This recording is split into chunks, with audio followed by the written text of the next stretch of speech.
La palabra caos parece estar intrínsecamente asociada al desorden, a un proceso que es aparentemente aleatorio, no determinista. ¿Pero es esto realmente así?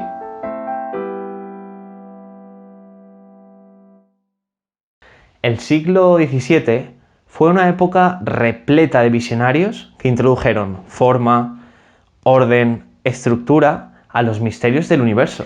En primer lugar, Galileo Galilei fue un erudito filósofo de la naturaleza, es decir, físico, ingeniero, filósofo y por así un largo etcétera. Padre de la astronomía observacional, de la ciencia moderna y del método científico. Dedicó parte de su vida a la óptica, al movimiento de los cuerpos y a la defensa del heliocentrismo a través de las pruebas empíricas, en cierto modo hechas a través del reciente popular telescopio, y de esta forma oponiéndose a los pensamientos de la Iglesia, que tenían tan arraigados. Por otro lado, Kepler describió la dinámica de los cuerpos del sistema solar a través de sus leyes, dando pie a las conocidas órbitas elípticas. Estos conocimientos empíricos se unieron a la creativa forma de pensar de algunos filósofos de la época, como fue René Descartes. Una de sus afirmaciones filosóficas, propuesta en la tercera meditación, la realidad causal, propone que nada emerge de nada, que toda causa tiene un efecto. Todo el conjunto de contribuciones que aportaron estos visionarios preparó el terreno para Isaac Newton, donde sus leyes de movimiento y gravitación marcaron un antes y un después en el entendimiento de la naturaleza. Estas leyes son tan potentes que, conociendo el estado inicial de un sistema, son capaces de predecir el estado futuro siempre y cuando se sepa la regla por la cual se rige este sistema. Por ejemplo, se puede calcular la trayectoria de un cuerpo en el sistema solar dentro de 100 años. O también, siempre nos hacemos la pregunta de cómo se calcula la masa de un planeta, si es gigantesca.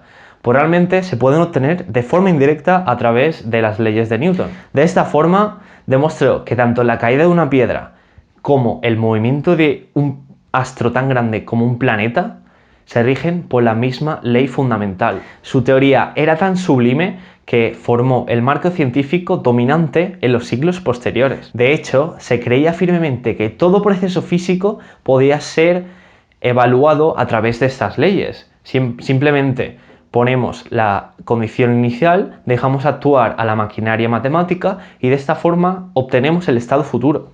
Esta creencia era tan fuerte que a finales del siglo XIX el científico francés Laplace llevó al extremo lo que él llamaba el determinismo causal, a través de una entidad que él llamó el demonio de Laplace. Esta entidad intelectual, que conocía de forma precisa la posición y la velocidad de todos y cada uno de los átomos del universo, era capaz de predecir la evolución del universo entero partiendo de un estado actual. A través de esta metodología, Le Verrier, compañero de Laplace, descubrió de forma indirecta el planeta Neptuno. ¿Y cómo lo descubrió? Pues analizó la trayectoria del planeta Urano y vio que existía una anomalía, que había una discrepancia entre lo observado y lo que predecía la teoría newtoniana. Entonces, mandó sus cálculos con estas imprecisiones a un científico observacional para que apuntara al cielo en las coordenadas que él le había dicho. Y de esta forma, al cabo de unas horas, se dio cuenta de que existía un planeta, y este planeta es lo que hoy llamamos como Neptuno. No obstante, el ordenado y estructurado universo formado por Newton y Laplace estaba a punto de ser desafiado. Las primeras indagaciones en el mundo del caos fueron arrojadas por parte de un científico francés en un ámbito que se creía bien conocido, el movimiento de los planetas. A finales del siglo XIX, las leyes de Newton habían probado ser extraordinariamente robustas y se creía que cualquier proceso físico podía ser estudiado a través de estas leyes. Además, los científicos creían fervientemente que para reducir la incertidumbre en un problema, lo más eficiente era reducir la incertidumbre en las condiciones iniciales. De hecho, la carta astronómica del año 1900 contenía la información suficiente sobre la posición y la velocidad de los astros del sistema solar que era bastante viable poner a trabajar las leyes de Newton y de esta forma conocer el futuro del sistema solar. En 1885, el rey Óscar II de Suecia y Noruega daba un premio a aquel que lograra demostrar la estabilidad del sistema solar. Es decir, si todos los cuerpos de nuestro sistema lograban contenerse en una región acotada del espacio para un tiempo suficientemente grande. Parecía una pregunta estúpida, ya que el sistema solar se había permanecido estable durante todo ese tiempo hasta aquella época. Pero no obstante, había dado bastantes quebraderos de cabeza a los científicos de aquella época y además era un incipiente para dar solidez y robustez a la mecánica clásica desarrollada por aquel entonces. Algunos matemáticos ya habían intentado resolver este problema antes de que el rey propusiera este premio, pero únicamente habían logrado demostrar la estabilidad para tiempos muy pequeñitos. No fue hasta que llegó Poincaré, un científico matemático francés, conocido por su pensamiento innovador, que decidió atacar este problema. En vez de tratar de resolver el problema de los n cuerpos, es decir, n masas en movimiento, primero él puso un problema un poco más sencillo, el problema de los 3 cuerpos. Y no solo eso, sino que lo simplificó un poco más, lo que se llama como el problema de los 3 cuerpos restringido, es decir, 2 masas masivas y la tercera más pequeña, mucho más pequeña en comparación a esas 2 masas. Para su sorpresa, al intentar dar una solución a este problema, se dio cuenta cómo imprecisiones minúsculas en las condiciones iniciales, o por ejemplo también en la masa de un planeta, se magnificaban con el tiempo a un ritmo alarmante y daban lugar a una predicción que no tenía ningún tipo de valor, ya que tú, si quieres predecir el estado futuro de un sistema, necesitas saber las condiciones iniciales con una precisión que no tienes. Consecuentemente, el matemático francés concluyó que el devenir del sistema solar no se podía calcular a largo plazo realmente, ya que existen muchas variables que no se pueden obtener con total precisión. Poincaré ganó el premio por su labor, pero descubrió algo asombroso, algo que se llama inestabilidad dinámica o caos determinista. Esto pasó aparentemente desapercibido hasta 70 años después, cuando un meteorólogo del Instituto Tecnológico de Massachusetts intentaba realizar cálculos numéricos con los recientes ordenadores a través de un modelo que él había creado. Parece algo inverosímil.